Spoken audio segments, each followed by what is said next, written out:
So hi guys, ಇವತ್ತು ನಾವು ಪರಿಚಯ ಮಾಡ್ಕೊಡ್ತಿರೋಂಥ ಪ್ರಾಡಕ್ಟ್ ಬಂದ್ಬಿಟ್ಟು ಈ ಕೊಬ್ಬರಿ ಇರುತ್ತಲ್ಲ, ಒಣಗಿದ ಕೊಬ್ಬರಿ ಅದನ್ನು ತೆಗಿಯೋಕ್ಕೆ ಅಂತ ಇರುವಂಥ ಪ್ರಾಡಕ್ಟ್ನ ನಾನು ಇವತ್ತು ಪರಿಚಯ ಮಾಡ್ಕೊಡ್ತಾ ಇದ್ದೀನಿ.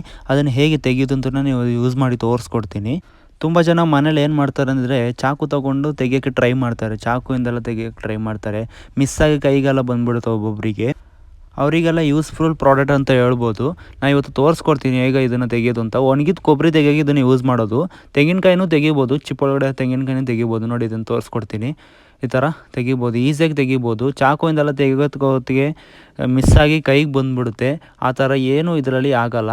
ಮತ್ತು ತೆಂಗಿನಕಾಯಿನ ಕಟ್ ಮಾಡಿಬಿಟ್ಟು ಮಿಕ್ಸಿಗೆ ಹಾಕೋರಿಗೆಲ್ಲ ಈಸಿಯಾಗಿರುತ್ತೆ. ತುಂಬ ಫಾಸ್ಟಾಗಿ ಕೂಡ ಇದನ್ನು ತೆಗೆದುಬಿಡ್ಬೋದು ತೆಂಗಿನಕಾಯಿನ. ನೋಡಿ, ಈ ಥರ ತುಂಬ ಫಾಸ್ಟಾಗಿ ಬರುತ್ತೆ. ಚಾಕು ಅಂದರೆ ಸ್ವಲ್ಪ ಲೇಟ್ ಆಗುತ್ತೆ. ಇದರಲ್ಲಿ ತುಂಬ ಫಾಸ್ಟಾಗಿ ತೆಗೆದುಬಿಡ್ಬೋದು. ಈ ಪ್ರಾಡಕ್ಟ್ ಬಂದ್ಬಿಟ್ಟು ಅಮೆಝಾನಲ್ಲಿ ಅವೈಲೇಬಲ್ ಇದೆ. ಲಿಂಕ್ ನಾನು ಡಿಸ್ಕ್ರಿಪ್ಷನಲ್ಲಿ ಕೊಟ್ಟಿರ್ತೀನಿ, ಬೇಕಾದರೆ ನೀವು ಹೋಗಿ ಆರ್ಡ್ರ್ ಮಾಡ್ಕೊಳ್ಳಿ. ತುಂಬ ಯೂಸ್ಫುಲ್ ಪ್ರಾಡಕ್ಟ್ ಅಂತ ಹೇಳ್ಬೋದು.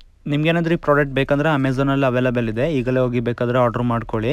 ಲಿಂಕು ಡಿಸ್ಕ್ರಿಪ್ಷನಲ್ಲಿದೆ. ನಿಮ್ಗೇನಾದರೂ ಈ ವಿಡಿಯೋ ಇಷ್ಟ ಆಗಿದ್ರೆ ಲೈಕ್ ಮಾಡಿ, ಶೇರ್ ಮಾಡಿ, ಸಬ್ಸ್ಕ್ರೈಬ್ ಮಾಡಿ. Thank you friends.